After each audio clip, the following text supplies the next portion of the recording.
பதில் அப்படின்னு தெரிஞ்சுக்கலாம். காத்திருக்கும் இனிய நேயர் வாங்க. வணக்கம். வணக்கங்க. நான் மதுரை மாவட்டம் மணிநகரம் சண்முகசுந்தரம். எப்படி இருக்கீங்க? நல்லா இருக்கும். எப்படி போகுது வேலையெல்லாம்? சரிங்க. கேள்வி கேட்டிருப்பீங்கன்னு நினைக்கிறேன். உலக வானிலை தினம் என்று அனுசரிக்கப்படுகிறது? மார்ச் 23. கரெக்டா சொல்லிட்டீங்களே. எதுக்காக இந்த தினம் அப்படின்னு தெரியுமா? அதாவது நம்ம கருத்துரை அப்சர்விங் டுடே ப்ரெடிக்டிங் டுமாரோ. நம்ம வானிலையை தெரிஞ்சாதான் நம்ம அடுத்த ஸ்டெப் ஃபியூச்சர் அந்த மாதிரி சொல்லுவாங்க. வானிலை நம்ம அறிஞ்சிக்கணும். வானிலை அறிஞ்சாதான் நம்ம அடுத்த நாளைக்கு என்ன ஸ்டெப் எடுக்கலாம். இது மீனவர்களுக்கு ரொம்ப உதவியா இருக்கும். முன்னேற்பாடுகள்லாம் செஞ்சுக்கலாம் இல்லையா?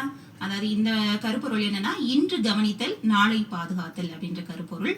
காலநிலை முன்னறிவிப்பு, பேரிடர் மேலாண்மைக்காக இந்த செயற்கைக்கோள்கள், ரேடார் இது போன்ற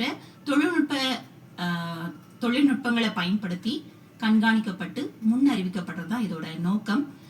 வானிலை, காலநிலை மற்றும் நீர் அமைப்பின் முக்கியத்துவத்தை எடுத்துரைக்கிற வகையிலையும் 1950 உலக வானிலை அமைப்பு நிறுவப்பட்டதையும் நினைவு கூறும் வகையில ஒவ்வொரு ஆண்டும் மார்ச் 23 உலக வானிலை தினம் அனுசரிக்கப்படுகிறது.